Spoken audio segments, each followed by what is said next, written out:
E aí, Matheus Fraga de volta, dessa vez trazendo um vídeo com passagens que nego acha que estão dizendo que Jesus é Deus. De Jesus falando alguma coisa, ou um profeta, ou evangelista, ou Paulo falando alguma coisa que Jesus é Deus, entendeu? Que eles interpretam que está dizendo que Jesus é Deus, né? Porque já ficou claro com os argumentos, né? Do vídeo passado, do primeiro vídeo também. Esse é o terceiro, né? Dessa série. Vou colocar aqui na descrição a playlist, né? E como eu disse no outro vídeo, acho que eu vou falar isso todo vídeo agora. Todo vídeo meu, sempre veja a descrição, que sempre tem coisa interessante lá, tem todas as passagens que eu falo no vídeo, tem os links todos que eu falo aqui. E sempre procure o primeiro comentário, o comentário fixado que vai ter na seção de comentários. E tem uma coisa interessante lá também, geralmente, beleza? E antes de começar o vídeo, se inscreva no canal, ative o sininho de notificações, que é pra você saber sempre que eu mandar um vídeo novo. E clique em gostei também para mais pessoas ficarem sabendo, né? Pra divulgar o canal, para me ajudar também, que ajuda bastante, beleza? Vamos lá pro vídeo. Vou começar aqui com uma passagem de Filipenses que eles usam para dizer que Jesus é Deus. Olha só. Paulo estava falando com o povo lá dessa igreja, né, dos Filipenses. De sorte que haja em vós o mesmo sentimento que houve também em Cristo Jesus, que, sendo em forma de Deus, não teve por usurpação ser igual a Deus, mas esvaziou-se a si mesmo, tomando forma de servo, fazendo-se semelhante aos homens. Esse versículo 6, né? Que sendo em forma de Deus, não teve por usurpação ser igual a Deus. Tem várias bíblias que traduzem assim, que sendo Deus, sendo em forma de Deus, agora virou sendo Deus, não achou que ser igual a Deus fosse algo a se apegar com cobiça, sabe? Ou seja, eu sou Deus, então, mas ele não se vangloriou por ser Deus, sabe? Ou seja, traduzem como se Jesus fosse Deus, entendeu?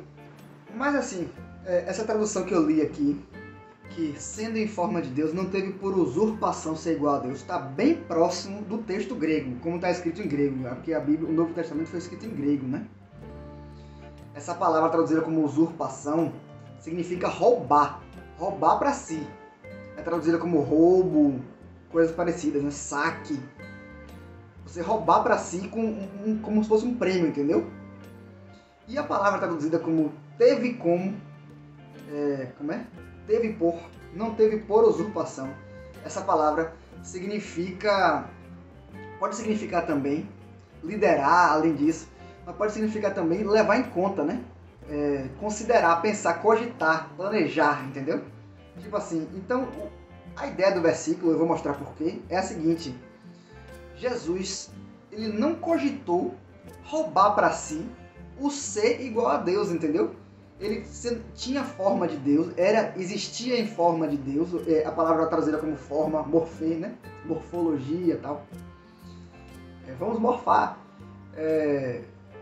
Diz o próprio Words Helps Word Studies, que é um léxico grego, né? Diz que pode ser a realidade interior, né? Tipo natureza, sabe? Jesus tinha uma natureza de Deus, tinha as características divinas de Deus, né? As virtudes de Deus.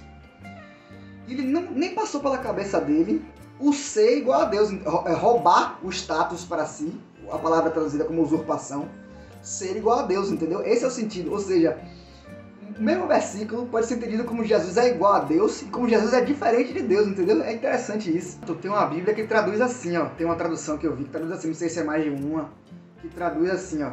Ele tinha a natureza de Deus, mas não tentou ficar igual a Deus, tentou roubar para si, ser igual a Deus, roubar para si, não tentou ser Deus, é tipo isso, né? Porque essa é a tradução correta, essa é a ideia correta do versículo. Porque Paulo estava falando de humildade. Olha só o que ele estava falando antes, ó, no começo do capítulo. Nada façais por contenda. Essa palavra significa, na verdade, disputa, né? Competição, disputa. Nada façais por competição ou por vanglória, mas por humildade. Cada um considere os outros superiores a si mesmo. Se o versículo 6 estivesse tentando dizer que Jesus é igual a Deus, ele vai considerar quem superior a ele, entendeu?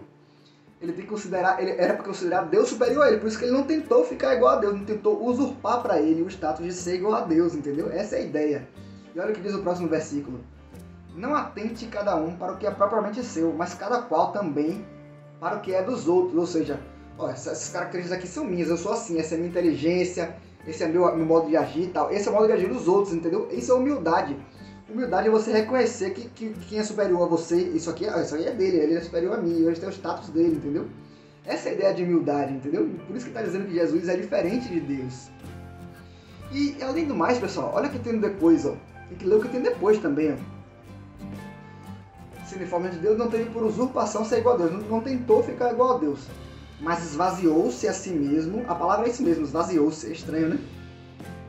Tomando a forma de servo, fazendo-se semelhante aos homens, e achando-se na forma de homem, humilhou-se a si mesmo, sendo obediente até a morte na cruz. Por isso também Deus o exaltou soberanamente e lhe deu um nome sobre todo nome. A Bíblia não ensina que você tem que, Jesus mesmo ensina que você tem que se humilhar para ser exaltado, né? Os humilhados serão exaltados, né? Isso ficou famoso no mundo, né? Inclusive na pandemia, né? Quando é que os humilhados vão ser exaltados e tal? Você se humilha para você receber uma recompensa de ser maior do que era antes. É uma virtude, né? Humildade é uma virtude. Se Jesus fosse Deus, se o versículo 6 estivesse dizendo que Jesus é igual a Deus, é Deus, ele teria se humilhado para voltar a ser como era antes, porque Deus é Deus, né? Deus, ele não pode ficar maior do que já é. Deus é perfeito, já é tudo, né? Mas Jesus se humilhou para ser maior do que era antes, entendeu? É absurdo dizer que isso está dizendo que Jesus é igual a Deus. Ficou claro? Qualquer coisa, bota as dúvidas nos comentários, viu? Agora vamos ler a passagem mais famosa que eles acham que está dizendo que Jesus é dele. Olha só, rapaz. João 1. No princípio era o Verbo, e o Verbo estava com Deus, e o Verbo era Deus. Basta isso para ele dizer, ele já considera que está dizendo que Jesus é Deus. Porque Jesus estava com Deus no princípio, na criação e tal, né? E ao mesmo tempo era Deus, entendeu? Ou seja, ele é ao mesmo tempo filho e ao mesmo tempo pai. Vamos ler. Ele estava no princípio com Deus. Todas as coisas foram feitas por ele, e nada do que foi feito se fez. Aí tem o versículo 14. E o Verbo se fez carne e habitou entre nós, e vimos a sua glória, como a glória do unigênito do Pai, cheio de graça e de verdade. Ou seja, Jesus, o Deus, se fez carne, encarnou e viveu entre nós como Jesus, né? Vamos entender? Peraí, rapaz. Primeiro eu preciso começar dizendo que no original em grego a palavra verbo é logos. E logos era um conceito. E um filósofo chamado Heráclito de Éfeso, transformou isso num conceito filosófico. Trouxe o que era dito na boca de todo mundo e transformou num conceito filosófico, né? João, o evangelista que escreveu esse evangelho, escreveu na cidade de Éfeso. Ou seja, ele trouxe o conceito de logos, o verbo, de Heráclito, desse filósofo chamado Heráclito. De Heráclito é a razão do universo. Por exemplo, as coisas são como são, a natureza funciona de tal forma, né? Um princípio que rege a natureza, que deixa ela ordenada, que deixa ela racional, que funciona de uma forma inteligente, entendeu? O nome disso é logos. Foi isso que Heráclito chamou. Esse princípio foi usado também para os filósofos históricos chamaram de razão. Tem um conceito platônico também, perto da época de Cristo, né? 100, 200 anos antes de Cristo, tem um conceito platônico também. E esqueci de falar, pessoal, Heráclito foi 500 anos antes de Jesus, né? Na cidade de Éfeso, onde João escreveu o Evangelho também, beleza? Se o logos que João quis mostrar ali no Evangelho é a razão do universo, a razão que mantém as coisas ordenadas e perfeitas e inteligentes, que mostra que tem uma inteligência por trás, é uma característica de Deus. Razão é uma característica de Deus, faz parte do pensamento dele. Tudo surgiu a partir do pensamento de Deus, do logos, entendeu? E o que isso tem a ver com Jesus? Então o verbo seria uma característica de Deus, né? O pensamento, seu pensamento é a sua característica. Nós dizemos em qualquer língua, assim, por exemplo, eu sou bondoso, eu sou preguiçoso, eu sou. Mas você não é a preguiça, ou você não é a bondade, entendeu? É uma característica sua, você diz que você é, entendeu? Fica mais tendo a ver com Jesus no versículo 14. Olha aqui, eu vou ler de novo. E o verbo se fez carne e habitou entre nós. Tá vendo, Mateus? Tá dizendo aí. Isso aqui, no original, é essa palavra aqui, ó. É a preposição em. O Verbo habitou em nós. Também significa dentro de. O Verbo habitou em nós, dentro de nós. Todos nós, né? Ou seja, aí ele continua. E vimos a sua glória. Todos nós vimos a glória do Verbo. Vou fazer um vídeo sobre glória, viu? Como a glória do unigênito do Pai, que é Jesus, cheio de graça e de verdade. Ou seja, da mesma forma que Jesus ele tem o Verbo nele, o Verbo habitou nele, em Jesus. Ele habita também em nós, entendeu? E outra, mesmo se tivesse dizendo que o Verbo, vamos dizer que o Verbo é só Jesus, não é mais nada, né? O Verbo é Jesus, não é a razão universal, de que João não pesquisou sobre Heráclito e tal. Olha o que diz aqui em Crônicas, o rei Salomão. Ele tinha feito, estava falando sobre o Templo de Salomão, que seria, teoricamente, a habitação de Deus. Só que ele mesmo entendia que Deus não habita com homens. Olha o que ele fala. Mas será possível que Deus habite na terra com homens? Os céus, mesmo os mais altos céus, não podem conter-te. Muito menos esse templo que eu construí. Ele mesmo entendia que Deus não habita com homens. Ele está dizendo, né, que Jesus não é Deus de forma nenhuma. Jesus habitou com homens. E ele reconhece Salomão, que Deus não habita com homens. Salomão é o homem mais sábio, considerado o homem mais sábio da Bíblia, né? Vai negar Salomão? Eu vou falar uma coisa como curiosidade aqui. Já está claro que não está dizendo que Jesus é Deus, né? Mas eu vou dar uma curiosidade aqui. A maneira como João escreveu esse versículo 1, né? No princípio era o Verbo, e o Verbo estava com Deus, e o Verbo era Deus. Também não foi ele que inventou. É uma coisa que já existia talvez mais de 1000 anos antes de Jesus.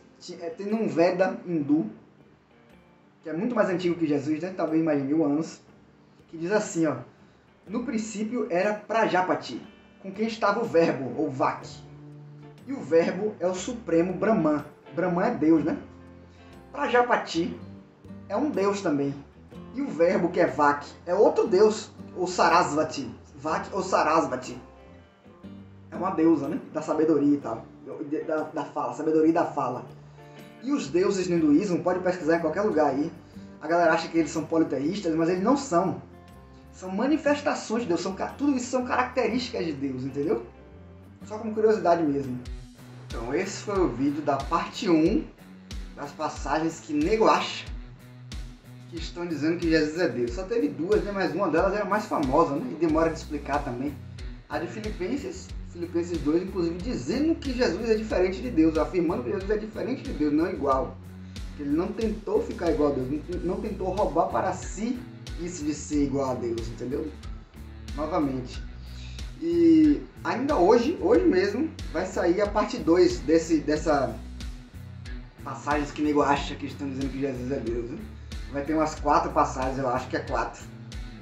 Fiquem atentos então, se inscrevam no canal, ative o sininho de notificações, clique no gostei e compartilhe o vídeo para seus amigos, para seus familiares, para todo mundo que você puder, beleza? Até mais tarde.